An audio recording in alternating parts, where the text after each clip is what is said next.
2025 തകഴി ചെറുകഥാ പുരസ്കാരം ലഭിച്ചത് ആർക്കാണ്? വിമീഷ് മണിയൂർ. കേരളത്തിലെ ആദ്യ ബാറ്ററി എനർജി സ്റ്റോറേജ് പദ്ധതി നിലവിൽ വരുന്നത് കാസർഗോഡാണ്. അപ്പോൾ കേരളത്തിലെ ആദ്യ ബാറ്ററി എനർജി സ്റ്റോറേജ് പദ്ധതി നിലവിൽ വരുന്നത് കാസർഗോഡ്. ഓസ്കാർ പുരസ്കാരത്തിലേക്ക് പുതിയതായി ഉൾപ്പെടുത്താൻ തീരുമാനിച്ച കാറ്റഗറിയാണ് മികച്ച സ്റ്റണ്ട് ഡിസൈൻ. അപ്പം മികച്ച സ്റ്റണ്ട് ഡിസൈൻ എന്നൊരു കാറ്റഗറി കൂടി ഓസ്കാർ പുരസ്കാരത്തിലേക്ക് പുതിയതായി ഉൾപ്പെടുത്താൻ തീരുമാനിച്ചിട്ടുണ്ട്. 2025 ഏപ്രിലിൽ അന്തരിച്ച കുമുദിനി ലഖിയ ഏത് നൃത്ത ഇനവുമായി ബന്ധപ്പെട്ടിരിക്കുന്ന വ്യക്തിയാണ്? കഥക് എന്ന നൃത്ത ഇനവുമായി ബന്ധപ്പെട്ടതാണ്. ലോ കമ്മീഷൻ ഓഫ് ഇന്ത്യയുടെ അധ്യക്ഷനായി നിയമിതനായത് ജസ്റ്റിസ് ദിനേശ് മഹേശ്വരിയാണ്. അപ്പം ജസ്റ്റിസ് ദിനേശ് മഹേശ്വരിയാണ് ലോ കമ്മീഷൻ ഓഫ് ഇന്ത്യയുടെ അധ്യക്ഷനായിട്ട് പുതിയതായി നിയമിതനായത്.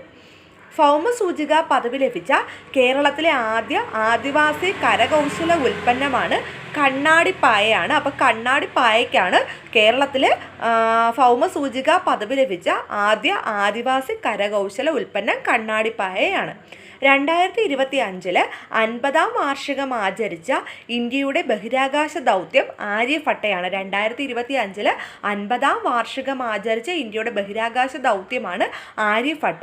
ആര്യഭട്ട വിക്ഷേപിച്ചത് 1975 ഏപ്രിൽ 19-നായിരുന്നു. ഇപ്പോൾ 2025 അതിൻ്റെ 50-ാം വാർഷികം ആചരിക്കുന്നത്. അടുത്തിടെ ശാസ്ത്രജ്ഞർ ജനിതക എഞ്ചിനീയറിംഗിലൂടെ പുനരുജ്ജീവിപ്പിച്ച 12,500 വർഷങ്ങൾക്ക് മുൻപ് വംശനാശം സംഭവിച്ച ചെന്നായ വിഭാഗമാണ് ഡയർ ഊൾഫ്. അപ്പോൾ ഡയർ ഊൾഫ് എന്ന് പറയുന്ന 12,500 വർഷങ്ങൾക്ക് മുമ്പ് വംശനാശം സംഭവിച്ച ചെന്നായ വിഭാഗത്തെ ഇപ്പോൾ ജനിതക എഞ്ചിനീയറിംഗിലൂടെ ശാസ്ത്രജ്ഞന്മാർ പുനരുജ്ജീവിപ്പിച്ചിട്ടുണ്ട്.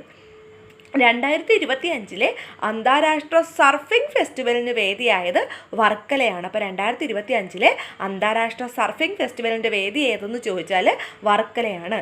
ഈ അടുത്ത് അന്റാർട്ടിക്കയിൽ പുതിയ റേഡിയോ ദൂരദർശിനി സ്ഥാപിച്ച രാജ്യം ചൈനയാണ്. അപ്പോൾ ചൈനയാണ് അന്റാർട്ടിക്കയിൽ പുതിയ റേഡിയോ ദൂരദർശിനി സ്ഥാപിച്ചത്. 2025 ശ്രീ ചിത്തിര തിരുനാൾ പുരസ്കാരം ലഭിച്ചത് PR ശ്രീജേഷിനാണ്. 2025 ശ്രീ ചിത്തിര തിരുനാൾ പുരസ്കാരം ലഭിച്ചത് PR ശ്രീജേഷിനാണ്.